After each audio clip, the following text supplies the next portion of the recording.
వాళ్ళ జీవితాల్లో వెలుగు, మార్పు, వాళ్ళు ఎదుర్కొంటున్నటువంటి సమస్యలకు పరిష్కారం రాష్ట్ర ప్రజలందరూ కూడా అంటే శాసనసభ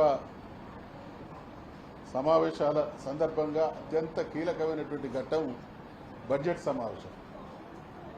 గవర్నర్ గారి ప్రసంగం అంటే రాష్ట్రంలో ఉండే 4 కోట్ల పైచులకు ప్రజలు కూడా ఈరోజు గవర్నర్ గారి ద్వారా మా జీవితాల మార్పుకు సంబంధించినటువంటి అనేక గొప్ప దశ దిశ ప్రకటించబడుతుందనేటువంటి ఆశాభావంతో ఉన్నటువంటి ప్రజలకు నిరాశ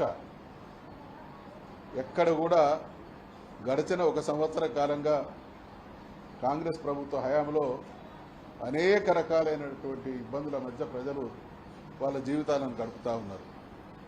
ఈ కొనసాగుతున్నటువంటి సమస్యలకు ఎక్కడ కూడా గవర్నర్ గారి ప్రసంగంలో పరిష్కారం కనబడలేదు.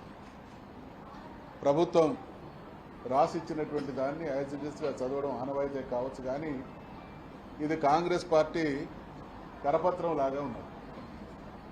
ఈరోజు తెలంగాణలో ఎక్కడ చూసినా కూడా మాకు సాగునీరు అందడం లేదు, మా పంటలు ఎండిపోతున్నాయి, మాకు పరిష్కారం చూపించండి. గతంలో తెలంగాణ రాష్ట్ర సమితి అధికారంలో ఉన్నప్పుడు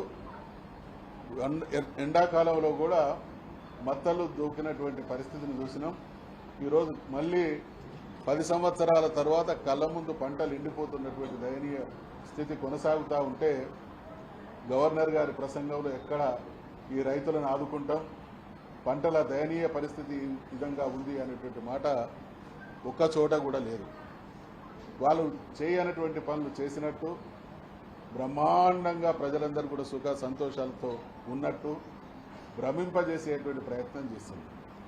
మనందరికీ కూడా తెలుసు, రుణమాఫీ విషయంలో మొదట్లో ప్రభుత్వం చెప్పినటువంటి మాట దాదాపు 40,000 కోట్ల రూపాయలు రైతాంగానికి అందించి మేము రుణమాఫీ చేస్తామన్నారు.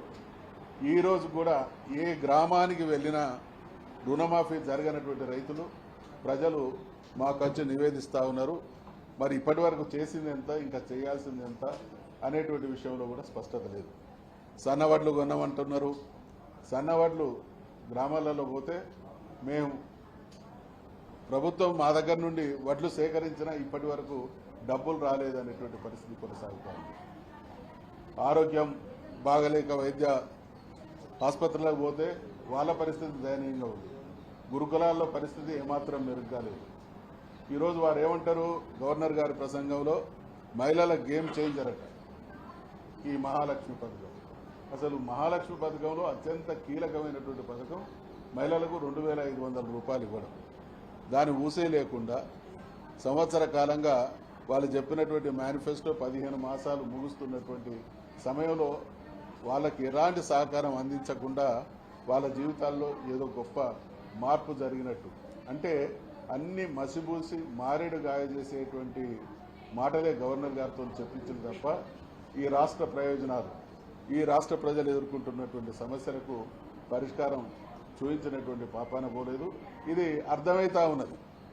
వచ్చే సంవత్సర కాలంలో కాంగ్రెస్ ప్రభుత్వ నిర్వాహకం ఏ విధంగా ఉండబోతున్నదో అనడానికి దర్పణం ఈరోజు గవర్నర్ గారి ప్రసంగం.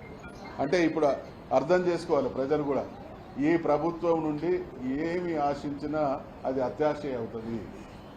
వీళ్లకు ప్రజల సమస్యలు పరిష్కరించాలనేటువంటి చిత్తశుద్ధి కానీ పాలన పైన పట్టు కానీ ఉన్నట్టు కనబడడం లేదు. దానికి నిదర్శనమే ఈరోజు గవర్నర్ గారి ప్రసంగం. కాబట్టి ఖచ్చితంగా భారతీయ రాష్ట్ర సమితి సభ్యులంగా గతంలో 10 సంవత్సరాలు పరిపాలనలో ఉన్నటువంటి పార్టీ వారిగా, తెలంగాణ సాధించిన పార్టీగా, తెలంగాణ ప్రజల ప్రయోజనాలకే అంకితమై పనిచేసేటువంటి పార్టీగా మా నాయకుడైనటువంటి కేసీఆర్ గారి దశ నిర్దేశంలో ప్రజలకు న్యాయం జరగడానికి ఈ వేదికను సద్వినియోగం చేస్తాం.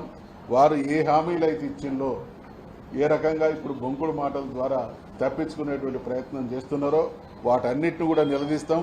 వీలైనంత వరకు ఈ ప్రభుత్వం చేతనే ప్రజలకు మంచి జరిగే విధంగా మేము శాసనసభ మండలి వేదికను సద్వినియోగం చేసుకొని కొంత ఫలితం రాబట్టడానికి ప్రయత్నం చేస్తాం. లేని పక్షంలో మాత్రం ప్రభుత్వ నిర్వాహకాన్ని ఎప్పటికప్పుడు ఎండగడుతూనే ఉంటాం.